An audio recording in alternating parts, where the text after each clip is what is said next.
नमस्कार, सुप्रभात। समय हो चला है आज की 10 बड़ी खबर जानने का। पीएम मोदी का कांग्रेस पर बड़ा हमला। राहुल गांधी से बेहतर है विपक्ष के कई नेता, पर नहीं मिलती बोलने की आजादी। प्रधानमंत्री नरेंद्र मोदी ने गुरुवार को नेता प्रतिपक्ष राहुल गांधी पर तीखा हमला बोला। कांग्रेस सांसद राहुल गांधी पर कटाक्ष करते हुए प्रधानमंत्री ने कहा कि विपक्ष में कई नेता प्रतिभाशाली और अच्छे बसता है, लेकिन राहुल गांधी के कारण उन्हें बोलने का अवसर नहीं मिल पाता। पीएम मोदी ने यह भी आरोप लगाया कि कांग्रेस पार्टी सदन में विवादास्पद इसलिए पैदा करती है क्योंकि विपक्ष के भीतर भी कुछ ऐसे नेता है जो राहुल गांधी से बेहतर बसता है और कांग्रेस नेतृत्व में उन्हें उभरने तक नहीं दिया जाता। प्रधानमंत्री मोदी ने यह टिप्पणी एक अनौपचारिक चाय पार्टी के दौरान की, जिसमें कोई भी विपक्षी सांसद शामिल नहीं हुआ। यह बैठक केवल एनडीए के सांसदों और नेताओं तक सीमित रही। इस दौरान पीएम मोदी ने कहा कि विपक्षी सांसदों को संसद की कार्रवाई बाधित करने के लिए ब्याज होना पड़ता है क्योंकि वो राहुल गांधी से बेहतर बसता है, लेकिन उन्हें मंच नहीं मिलता। प्रधानमंत्री के अनुसार ये रवैया लोकतंत्री व्यवस्था के लिए हानिकारक है। लोकसभा की कार्यवाही अनिश्चित काल के लिए स्थगित किए जाने के बाद स्पीकर ओम बिरला की ओर से टी पार्टी का आयोजन किया गया। इस कार्यक्रम में प्रधानमंत्री नरेंद्र मोदी, केंद्रीय मंत्री और एनडीए के नेता शामिल हुए, लेकिन विपक्ष की ओर से कोई भी सांसद मौजूद नहीं रहा। यहाँ तक कि नेता प्रतिपक्ष राहुल गांधी ने भी इस आयोजन में हिस्सा नहीं लिया। गुरुवार को मानसून सत्र की समाप्ति के साथ ही लोकसभा और राज्यसभा दोनों की कार्यवाही को रोक दी गई। इस अवसर पर लोकसभा अध्यक्ष ओम बिरला ने विपक्षी दलों के व्यवहार पर निशाना व्यक्त करते हुए कहा कि सदन में न्यायोचित ढंग से व्यवस्था डाला गया, जो कि न केवल लोकतंत्र बल्कि सदन की गरिमा को भी खिलाफ है। भारत एशिया कप में पाकिस्तान के खिलाफ मैच खेलेगा या नहीं, खेल मंत्रालय ने दिया स्पष्ट संदेश। खेल मंत्रालय ने कहा कि भारत और पाकिस्तान कोई भी द्वितीय खेल प्रतियोगिता नहीं खेलेगा, लेकिन देश की क्रिकेट टीम को अगले महीने कई टीमों के एशिया कप में खेलने से नहीं रोका जाएगा। मंत्रालय ने भारत की अंतर्राष्ट्रीय प्रतियोगिताओं के संबंध में नई नीति का आवरण किया, जिससे पाकिस्तान पर विशेष ध्यान रखकर बनाया गया है। सूत्रों ने बताया कि यह नीति तत्काल प्रभाव से लागू हो गई है। मंत्रालय की इस नीति में कहा गया है कि पाकिस्तान से जुड़े खेल टूर्नामेंट के प्रति भारत का दृष्टिकोण उस देश के साथ व्यवहार करने की उसकी सामग्री नीति को दर्शाता है। इसके अनुसार जहां तक एक दूसरे के देश में विपक्षीय खेल प्रतियोगिताओं का संबंध है, तो भारत की टीम पाकिस्तान में प्रतियोगिताओं में भाग नहीं लेगी और न ही हम पाकिस्तान की टीम को भारत में खेलने की अनुमति देंगे। कई देशों के टूर्नामेंट पर इसका कोई असर नहीं पड़ेगा। खेल मंत्रालय के सूत्रों ने कहा कि हम भारतीय क्रिकेट टीम को एशिया कप में खेलने से नहीं रोकेंगे क्योंकि यह बहुपक्षीय टूर्नामेंट है। सूत्रों ने कहा, लेकिन पाकिस्तान को द्वितीय प्रतियोगिताओं के लिए भारतीय सरजमी पर आने की अनुमति नहीं दी जाएगी, लेकिन हम उन्हें बहुपक्षीय टूर्नामेंट में खेलने से नहीं रोकेंगे क्योंकि हम ओलंपिक चार्टर का पालन करेंगे। पहले भारत को मुगलों ने लूटा, फिर अंग्रेजों ने। जो कुछ बचा हुआ कांग्रेस और सपा ने तबाह किया, सीएम योगी। मुख्यमंत्री योगी आदित्यनाथ ने कहा कि कांग्रेस और समाजवादी पार्टी ने सत्ता के लिए सबका साथ लिया, मगर विकास सिर्फ अपने अपने परिवारों का किया। उन्होंने कहा, पहले भारत को मुगलों ने लूटा, फिर अंग्रेजों ने तबाह किया और जो कुछ बचा रहा कांग्रेस और समाजवादी पार्टी ने तबाह कर नया मंजर पैदा कर देश के सामने पहचान का संकट खड़ा कर दिया। आज डबल इंजन सरकार की साफ नीयत, स्पष्ट नीति और अपराधियों के प्रति जीरो टारगेट की वजह से उत्तर प्रदेश विकास की नई ऊंचाइयों पर पहुंचा है। सीएम योगी ने कहा कि कांग्रेस हो या सपा, इनकी नीयत कभी सबके विकास की नहीं रही। इन्होंने साथ तो सबका लिया, लेकिन विकास सिर्फ अपने अपने परिवार का किया। इनके समय में ना व्यापारी सुरक्षित था, ना बेटी सुरक्षित थी। यही वजह रही कि देश और प्रदेश पिछड़ते रहे। उन्होंने कहा कि आज मोदी सरकार और डबल इंजन की यूपी सरकार ने सबका साथ सबका विकास के मंत्र से देश और प्रदेश को नई पहचान दी है। उन्होंने कहा कि 8-9 साल पहले ईटा की पहचान अपराध और माफिया के गढ़ के रूप में की गई। गरीबों की जमीन पर कब्जा होता था, उनकी सुनवाई नहीं होती थी। जब नागरिक की संपत्ति ही सुरक्षित ना हो, तब सरकार उसके कल्याण के लिए क्या करेगी? यह स्थिति तब थी, लेकिन आज ईटा बेहतरीन कानून व्यवस्था और निवेश की नई पहचान बना है। मुख्यमंत्री योगी ने कहा कि सरकार के स्तर पर जवाहरपुर थर्मल पावर प्लांट से 1500 मेगावाट बिजली का उत्पादन हो रहा है और उसके बगल में सीमेंट परिवार ने 750 करोड़ रुपए का नया प्लांट लगाया है। इसमें 500 लोगों को प्रत्येक और 3000 से अधिक लोगों को अप्रत्यक्ष रोजगार मिला है। मुख्यमंत्री ने कहा कि इस निवेश से सिर्फ सीधे रोजगार ही नहीं बल्कि ट्रांसपोर्ट, व्यापार और डिस्ट्रीब्यूशन चैनल जुड़े हजारों लोगों को भी काम का अवसर मिला है। यही है आत्मनिर्भर भारत की नींव, यही है विकासशील भारत की आधारशिला।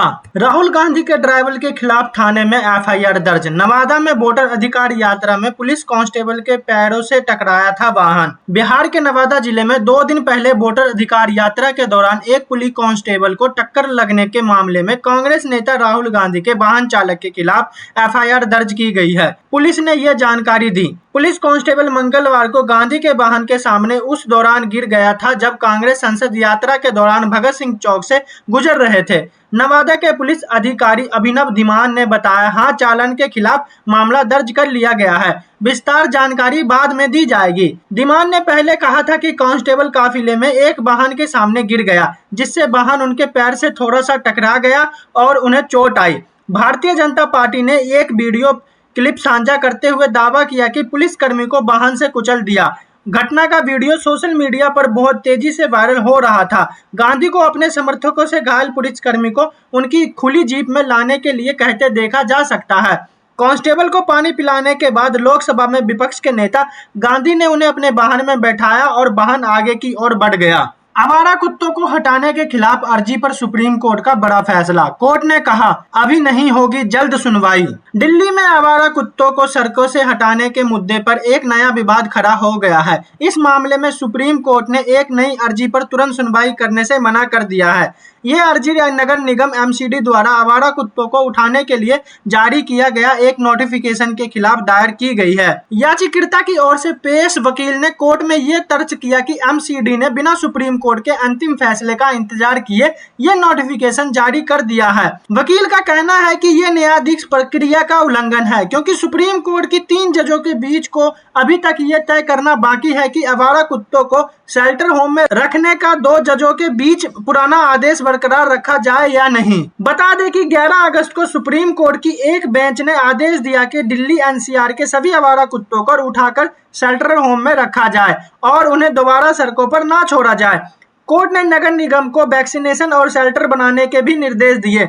कोर्ट ने यह भी साफ कर दिया था कि इस प्रक्रिया में बाधा डालने वाले किसी भी व्यक्ति या संगठन के खिलाफ सख्त कार्रवाई की जाएगी। फिलहाल सुप्रीम कोर्ट ने इस मामले पर जल्द सुनवाई की मांग को ठुकरा दिया है, जिसका मतलब है कि एमसीडी के नोटिफिकेशन पर कोई रोक नहीं लगेगी।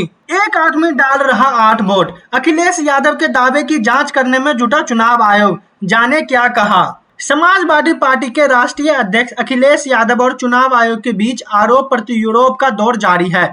कुछ दिन पहले ही हल्फनामों को लेकर अखिलेश ने चुनाव आयोग पर गंभीर आरोप लगाया था। अब आयोग ने इसकी जांच शुरू कर दी है। अखिलेश के शपथ पत्रों के दावे का नकारते हुए मुख्य चुनाव आयोग गणेश कुमार ने कहा कि आयोग को उत्तर प्रदेश या यादव से कोई हल्फनामा नहीं मिला। इस बीच अब आयोग ने उत्तर प्रदेश के विभिन्न जिलों में मतदाता सूची में अनियमितताओं के बारे में समाजवादी पार्टी प्रमुख अखिलेश यादव की शिकायत की जाँच शुरू कर रही है। शिकायत के बाद निर्वाचन आयोग ने जिला अधिकारियों को मतदाता सूची की जाँच करने का निर्देश दिया, ताकि ये पता लगाया जा सके कि क्या कथित तौर पर गलत तरीके से नाम हटाए गए हैं। कसगंज, जौनपुर, बाराबंकी और लखनऊ के जिला अधिकारियों ने अपनी जांच पूरी कर ली है और सोशल मीडिया प्लेटफॉर्म एक्स पर पोस्ट में यादव के दावों को निराधार और भ्रम बताते हुए खारिज कर दिया है। गौरतलब ये है कि रविवार को एक प्रेस वार्तालाप को संबोधित करते हुए मुख्य चुनाव आयोग गणेश कुमार ने कहा कि आयोग को उत्तर प्रदेश या यादव की तरफ से कोई हल्फनामा नहीं मिला है। सीआईसी के बयान का जवाब देते हुए सपा प्रमुख ने सोमवार को संसद परिषद में मीडिया कर्मियों को हल्फनामे की प्रतिक्रिया वितरण की थी।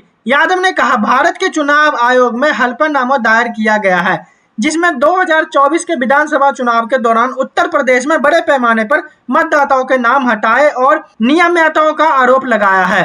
अखिलेश यादव ने यह भी कहा कि चुनाव आयोग से नोटिस मिलने के बाद उन्हें दी गई समय सीमा से भीतर लगभग 18,000 हल्फनामा तैयार करके जमा कर दिए गए थे। यादव के अनुसार ये हल्फनामा उमारपुर, बखरी का तालाब, जौनपुर सदर और कुर्सी जैसे निर्वाचित क्षेत्रों में बिस्तरियों से संबंधित थे। उन्होंने कहा कि इनमें मतदाताओं के नाम हटाने के मामले दर्ज हैं, जो उनके अनुसार कुछ समुदाय के खिलाफ लक्षित तरीके से किए गए थे। दिल्ली में फिर से 6 स्कूलों को बम से उड़ाने की धमकी, मौके पर पहुंची पुलिस। दिल्ली के प्रशांत नगर और द्वारका समेत 6 स्कूलों को बम से उड़ाने की धमकी मिली है। दिल्ली पुलिस और अग्निवाशक विभाग मौके पर मौजूद है। स्कूल में घमन तराशी अभियान चलाया गया। इस स्थिति ने एक बार फिर छात्रों और अभिभावकों और स्कूल कर्मचारियों के बीच चिंता पैदा कर दी। हालांकि अब तक किसी भी स्कूल में कोई संज्ञानीय वस्तु नहीं मिली है। फिलहाल पुलिस स्कूलों को भेजे गए धमकी भरे संदेश के बारे में पता लगाने में जुटी है। जिन स्कूलों को धमकी मिली है उनमें Andhra school Prasad Nagar, BGS school Dwarka, Ram Mansingh school Chhabra, CR convent school Dwarka, max force school Dwarka, sector 7 इंटरपार्स इंटरनेशनल स्कूल द्वारका शामिल है। इससे एक दिन पहले बुधवार को भी दिल्ली के कुछ स्कूलों को बम से उड़ाने की धमकी मिली थी। बुधवार को दिल्ली के करीब 50 स्कूलों को ईमेल के जरिए बम की धमकी मिली थी, जिसमें द्वारका स्थित राहुल मॉडल स्कूल और मैक्सफोर्ड स्कूल, मालवीय नगर स्थित XKB और प्रसाद नगर स्थित आंध्रा स्कूल शामिल थे। दिल्ली अग्निशासन सेवा के अनुसार 2 स्कूल मालवीय नगर स्थित XKB और प्रसाद नगर स्थित आंध्रा स्कूल में बम की धमकी की सूचना कमलेश सुबह 7:40 पर और 7:42 पर मिली थी। वहीं 18 अगस्त को दिल्ली के 32 स्कूलों को इसी तरह की धमकी मिली थी, जो बाद में झूठी निकली। इस बीच दिल्ली के स्कूलों को लगातार मिल रही धमकी के बाद आम आदमी पार्टी बीजेपी सरकार पर हमलावर है। आम आदमी पार्टी ने पिछले दिन सोशल मीडिया प्लेटफॉर्म X पर लिखा, दिल्ली के स्कूलों को फिर से बम से उड़ाने की धमकी मिलने लगी है। ये एक सिलसिला बन चुका है, लेकिन बीजेपी सरकार दिल्ली पुलिस समेत तमाम जांच एजेंसियां जागने का नाम नहीं ले रही है।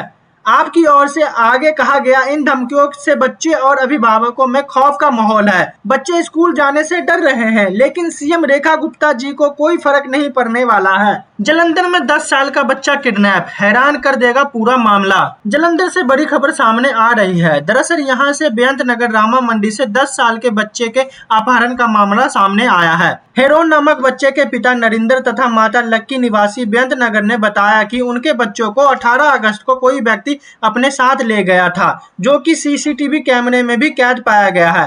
मां बाप ने कहा कि उन्होंने पुलिस को सीसीटीवी फुटेज भी सौंप दी है, लेकिन पुलिस उनकी कोई सुनवाई नहीं कर रही है। उन्होंने कहा कि जब वो इंसाफ के लिए थाना जाते हैं तो पुलिस वाले उनसे दुर्व्यवहार करते हैं और उन्हें वापस भेज देते हैं और एक ही जवाब देते हैं कि उन्हें अपने बच्चों का संभाल के रखना चाहिए था। यह भी आरोप है कि पुलिस ने आरोपी व्यक्ति को काबू कर लिया था, लेकिन उसके खिलाफ कोई कार्रवाई नहीं की।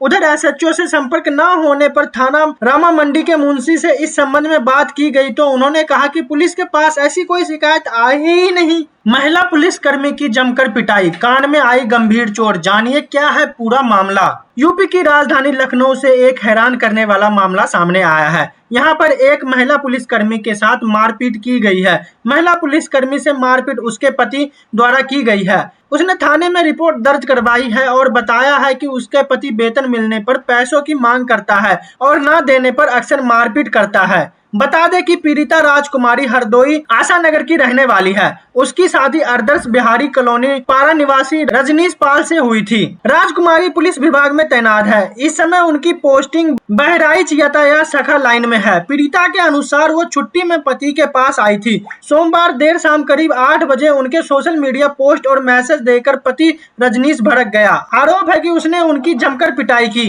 पीड़िता ने थाने पहुंचकर आरोपी पति के खिलाफ मामला दर्ज कराया है। आरोप है कि आरोपी ने पीड़िता की जमकर पिटाई की है। इस दौरान उनके कान में गंभीर चोट आई। शादी के बाद से ही दहेज और रुपए की मांग को लेकर रजनीश उन्हें प्रताड़ित करता रहा है। 2021 में उसने मारपीट की थी, लेकिन उस वक्त परिवार के दबाव में मुकदमा दर्ज नहीं हो सका। वहीं पुलिस ने मामला दर्ज कर लिया है और तहरीर के आधार पर जांच की जाएगी। मध्य प्रदेश में बड़ा कांड, केंद्रीय मंत्री के बंगले के पास कचरे में मिले 42 वोटर कार्ड, मचा हड़कंप।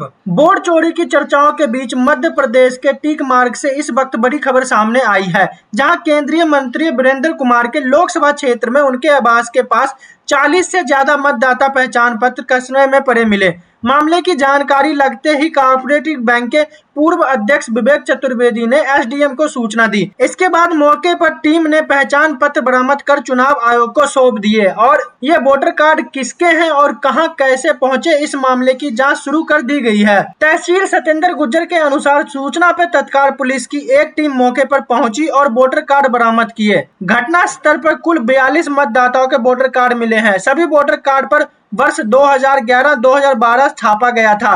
उन्होंने बताया कि अभी पहचान पत्र चुनाव आयोग के स्थानीय कार्यकाल में जमा किया गया है। उन्होंने बताया कि मामले की गंभीरता को देखते हुए ये पता लगाने के लिए जांच शुरू कर दी गई है कि ये पहचान पत्र किसके हैं और मंत्री के आवास के पास कैसे पहुंचे। तहसीलदार ने आगे कहा कि कॉर्पोरेटेड बैंक के पूर्व अध्यक्ष और केंद्रीय मंत्री के करीबी सहयोगी विवेक चतुर्वेदी ने उन्हें फोन पर आवास के पास पड़े पहचान पत्र के बारे में जानकारी दी। मौके पर पहुंची टीम ने सभी पहचान पत्रों को जब्त कर मामले की जांच शुरू कर दी है।